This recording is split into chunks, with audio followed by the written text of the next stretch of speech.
I want you to see in Genesis chapter 49, and this is what it says in verse 19, Gad, G-A-D, Gad, a troop shall tramp upon him. I love this. But he shall triumph in the end. There's going to be a season when he's going to be trampled down and look like a loser. But really what the Father is saying to the Son is you were born to win. And in the end, even though momentarily it will look like the dream is finished, your life is not going to be anything worth celebrating. It'll look like a troop has trampled you, we would say, in the ground. But in the end, you'll triumph. In the end, you'll win. This was Jacob's last conversation with his sons. If you read the context, it actually closes out by him leaning on his staff and dying. So he calls his boys in. He had 12 sons that would become the 12 tribes of Israel. And Jacob begins to prophesy over each one of those, which I love this because the Father's giving his children their identity and their future. And he speaks words that are powerful. Something for them to live up to. Something for them to remind themselves of concerning their destiny when things get tough. And he gets to the boy named Gad and he says, son, it's going to look like a troop is going to trample you down. And everybody will pretty much write you off. But in the end, you're going to win. You're born, he's saying in so many words, you were born to win, not to lose. I love that. I love the fact that the Bible said that they called for the sons of Jacob. Now listen, this is very important. The sons of Jacob. And then it said, and they heard the voice of Israel. You remember, this is two people in one body because Jacob was Israel. Remember, God changed his name from Jacob to Israel. Jacob means a supplanter, a thief, a robber, a cheat, a liar, a no good. That's what it means, Jacob. But Israel means a prince with God. And you remember when Jacob wrestled with God and God said, no longer will your name be called Jacob, your name will be called Israel. And what's interesting is they called for the sons of Jacob, but they heard the voice of Israel. The same man with two different experiences. The old Jacob was a liar, a cheat, a thief. But when God got finished with him, the same daddy became Israel, a prince with God who had power with God and favor with men. And the voice of Israel was the one that influenced them. Your earthly father may have been an alcoholic. He may have abandoned you. He may have walked away from you. But your spiritual father is God. He is your heavenly Father. And he says, I'll never leave you and I'll never forsake you. And I love the fact in a fatherless generation, what a model for us to see that fathers and parents can speak identity into their children and give them their identity and paint them a picture of their future. And God says, I'll back it up. He wanted to give his sons identity. And he said, a troop will come over you and seemingly defeat you, but in the end, you'll overcome. In the end, you'll win. I'm going to tell you who you are, and I'm going to tell you where you'll be. When he was born at his birth, his mother saw the same thing, and she said, I'm going to name him Gad, which means a troop cometh. A troop cometh. In other words, all she saw was the negative stuff that was going to come against him. But Israel said, or Jacob said, I'm not going to leave it there. Yes, you're going to face a lot of setbacks and a lot of hits, and it's not going to be an easy life for you, son. I'm just telling you the truth. But he said, let me let you know that it's not going to end with a troop trampling you down to the ground. In the end, you will overcome. There will be at times a severe struggle. But in the end, you will win. In the end, you will get back up. You were born to overcome. You were born to win. Gad, you're going to get down, but you're going to get back up. You were not born to be defeated. You were not born to be depressed and discouraged permanently. You were not born to be destroyed by the things that come against your life, whether it's abuse, whether it's addiction. I'm not denying that temporarily things will seem to triumph and trample you. But I'm telling you that that is not your destiny and that is not your future, because in the end, I had you born to win. You were not born for failure. Boy, I want this to get into somebody, because internal talk matters. What you say to yourself matters. I'm not talented enough. I'm not good enough. I'm not as good as somebody. All of that matters. And he says you were not born to lose.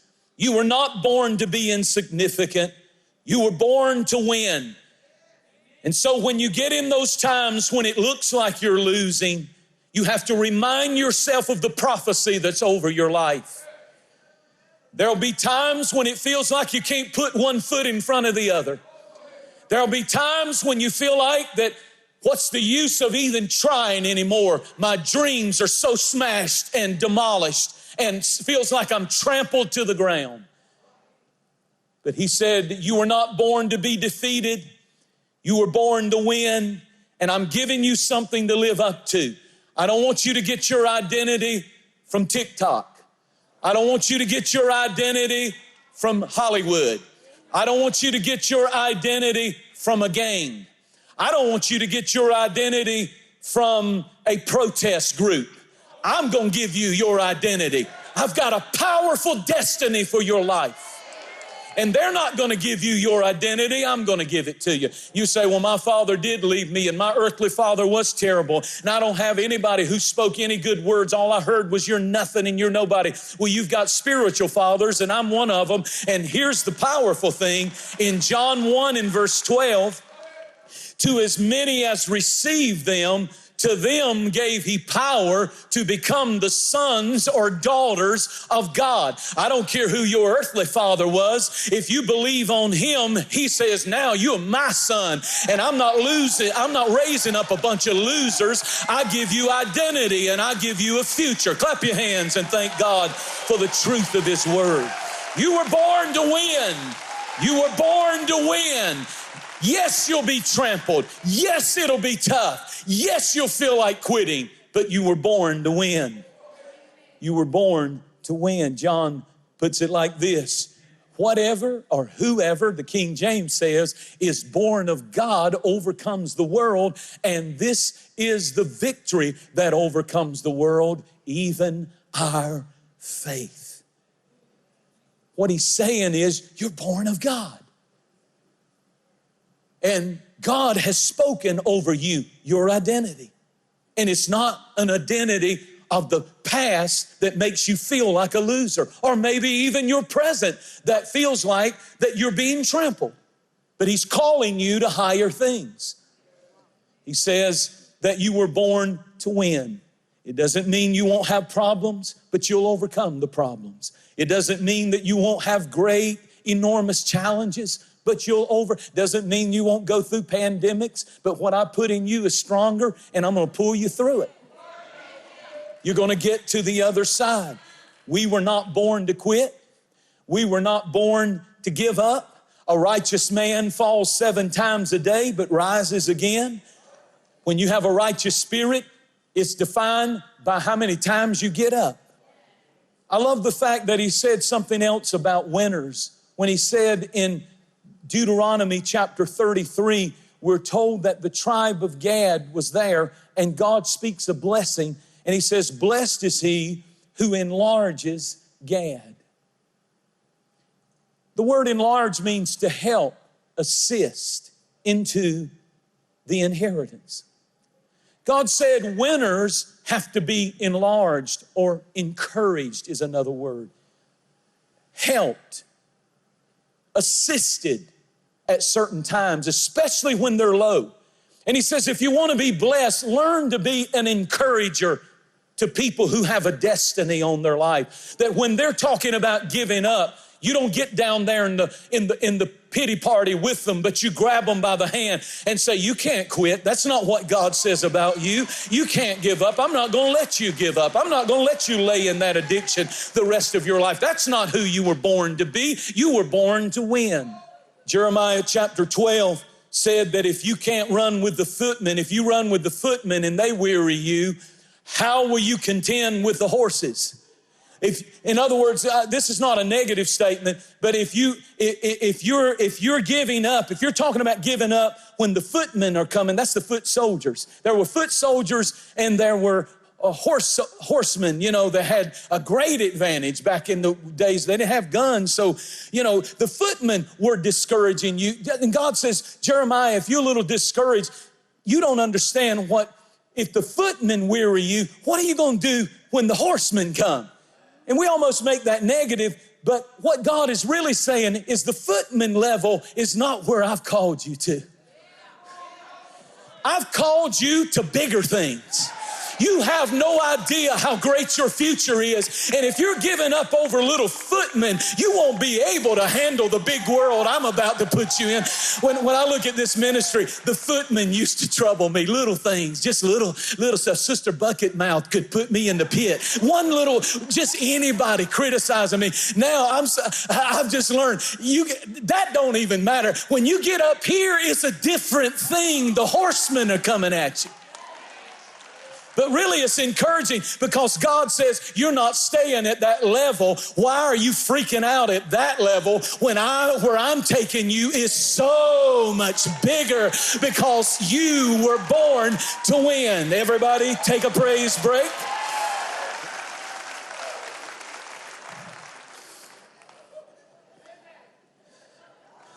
First Chronicles says something else that's powerful about winners. Everybody say winners are encouragers. And everybody say this, winners need encouragement. The second thing I want you to notice in 1 Chronicles chapter 12 is God says the Gadites shall be men of war for battle. And he said they shall have faces like lions and feet as swift as deer. He gives a description of a winner, and he says one of the ways that a person, they're a winner, is they have a face like a lion. A lion is a predator, and his eyes are not, he doesn't have one eye over here and one eye over here like a deer. He has his eyes in front, and it's so that he has, laser focus. See, winners have to get laser focus, and they're not distracted and deterred by all the noise and this and that and this and that. But this one thing I do, I reach for the prize of the high calling. I have a destiny and I can't let all of this and all of this distract me. I have laser focus. Laser focus. You don't get your eyes all down here. You looking unto Jesus and realizing what he's called you to do will require laser focus. What are you focusing on? You set your eyes on the prize. For the joy that was set before him, Jesus endured the cross. When he was in his torture season, when he was being trampled and spit upon, he carried the cross. But the Bible said his eyes weren't all down here listening to every criticism and lie that was being told about him, because he said for the joy that was set before him during his crucifixion, he was seeing the resurrection. He endured the cross. The second thing is it says, and his feet, a winner has feet that are swift as a deer. He leaves swiftly. He moves quickly like a deer. What does that mean? Joseph is a beautiful picture of a winner. Joseph had a magnificent dream, but Potiphar's wife, with a spirit of adultery, tried to get him in the bed. She said 3 times, lie with me. My husband's on a business trip. Lie with me, lie with me. She seduced him and tricked him to come into the bedroom. And I'm sure she had on a biblical dress, lo and behold, and letting everything hang out and showing him, come on into my bed.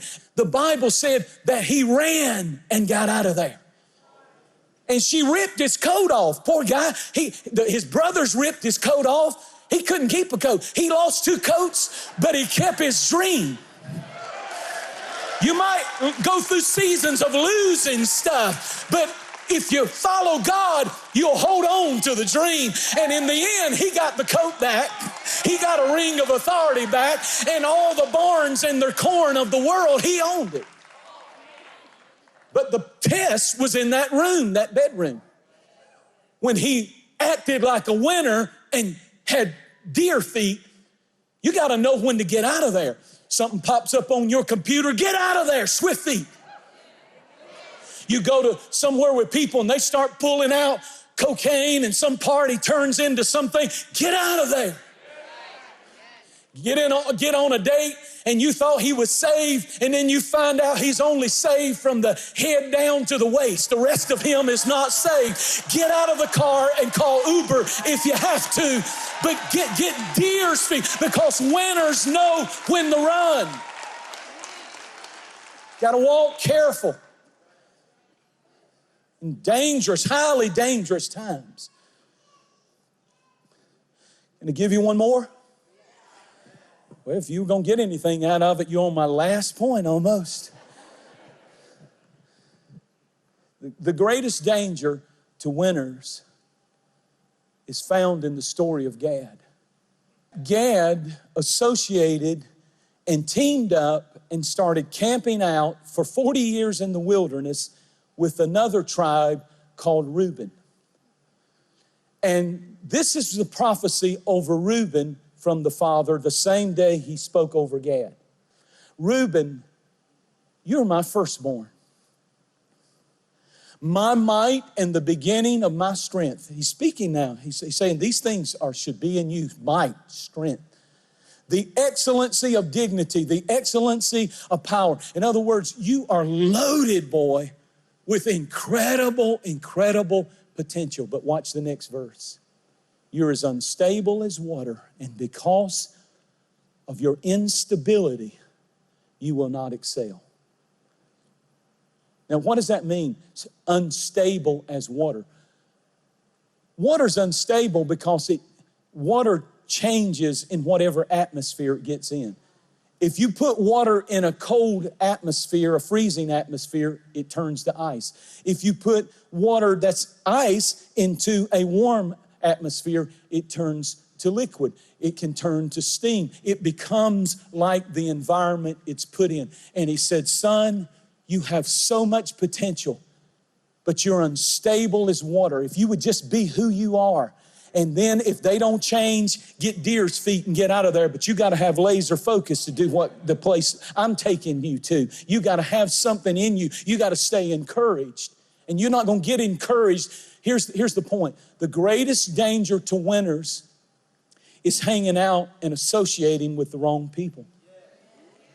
Because when Gad, who's full of potential and born to win, when they started camping out for 40 years, everywhere the camp was set up, Reuben and Gad stuck together. Just like Judah and Benjamin stuck together. Every one of them kind of had partners of tribes that stuck together more than others, like a family.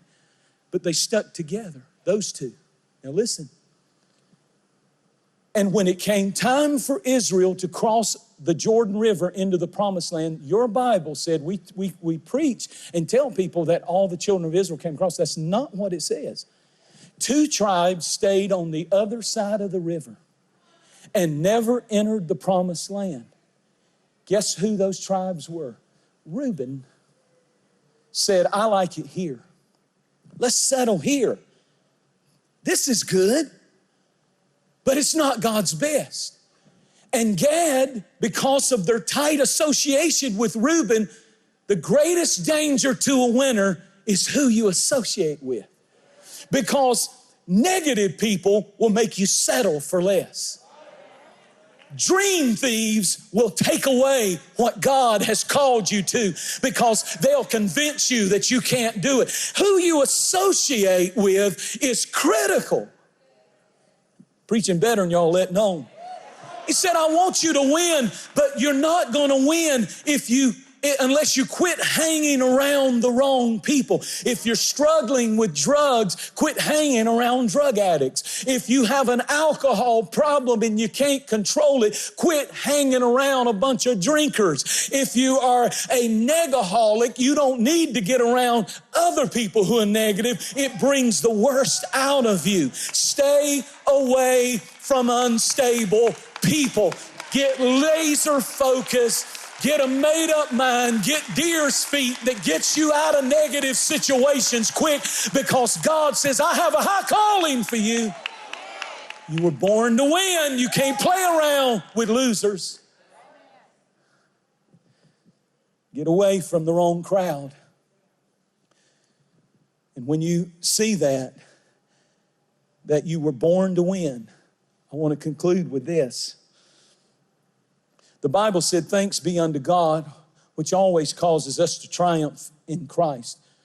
Thanks be unto God, which always causes us. The word cause means assigning blame for manipulating the outcome. They caused it. They manipulated the outcome. God says, I am manipulating the outcome of your life to win. You always triumph. You always win if you stay connected to me. Even if your present is being trampled, in the end, you win if you stay connected to me.